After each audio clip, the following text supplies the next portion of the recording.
tadi kan penyaji ada menjelaskan yang namanya ada sarana berpikir ilmiah ya, kan ada 4 tadi tuh. Satu itu kayak memerlukan kemahiran bahasa, logika, matematika, dan statistika.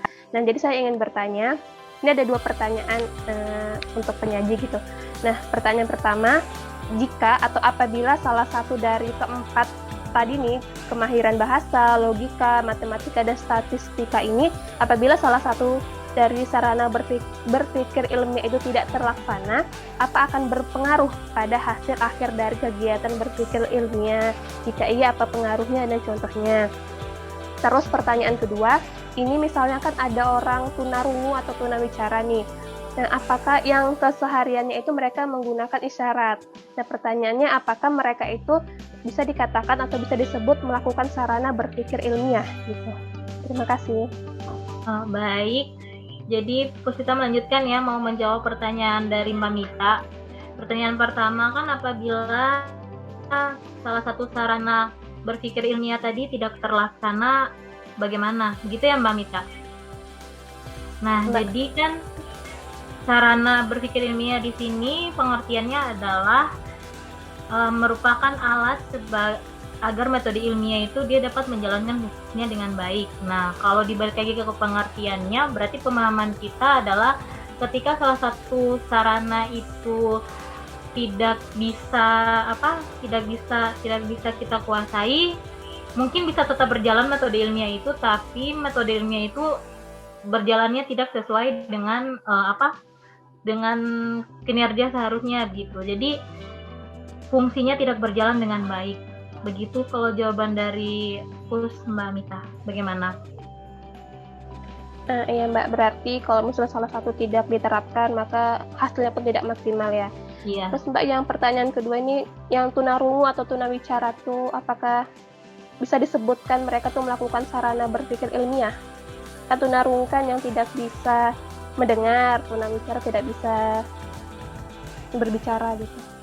Saya ya, kalau masalah tunarungu atau tuna-tuna yang lain itu menurut saya masih bisa berpikir, tapi kalau yang sudah gila itu baru tidak bisa berpikir secara logis atau masih ngawur. Nah, di sini di sekolah tempat saya sekarang ada anak yang kesulitan dalam segala hal, entah itu untuk jalan pun dia dituntun, untuk melihat pun kalau objeknya jauh dia tidak bisa melihat kalau buku atau bacaan.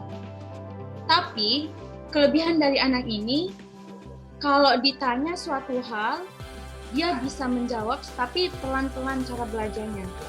Nah, dapat saya simpulkan kalau yang tunarungu itu juga bisa berpikir secara logis.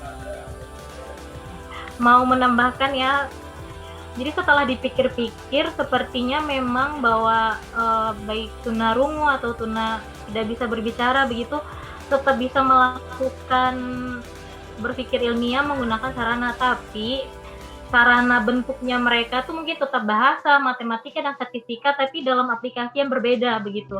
Jadi kan kayak kita ketahui misalnya yang buta, apa ya, kalau nggak salah ada buku yang kayak ada titik-titik kayak gitu. Nah, mungkin mereka berpikir ilmiahnya, sarananya tuh tetap sama seperti kita, bahasa, matematika, statistika, tapi caranya, metodenya ataupun kayak medianya itu pasti berbeda dengan kita gitu, karena mereka punya kelebihan spesial yang perlu untuk diwadahi gitu. Kalau dari kita seperti itu. Benar juga Mbak. Kebetulan anak yang seperti itu yang kesulitan melihat, bukan buta ya, tapi kesulitan melihat itu ada buku khusus yang tulisannya itu besar sekali, bahkan sampai bisa diraba, yang punya bentuk dan tekstur itu di sini. Terima kasih Mbak Nur. Ya, saya juga mau menambahkan sedikit. Menurut saya, sekolah saya kebetulan juga sekolah inklusi, jadi murid-murid yang berkebutuhan khusus itu jadi satu di dalam kelas yang sama. menurut saya kalau berpikir ilmiah itu kan berpikir ilmiah ya. Jadi faktornya ada di faktor kognitifnya. Jadi sepanjang kalau menurut tadi sepanjang dia belum gila dan masih bisa berpikir, itu masih dia masih bisa melakukan langkah-langkah ilmiah tadi dengan konteks yang dijelaskan Mbak Pus tadi. Jadi saya itu kebetulan ada di sekolah saya itu yang ABK itu ada sekitar 20% lah.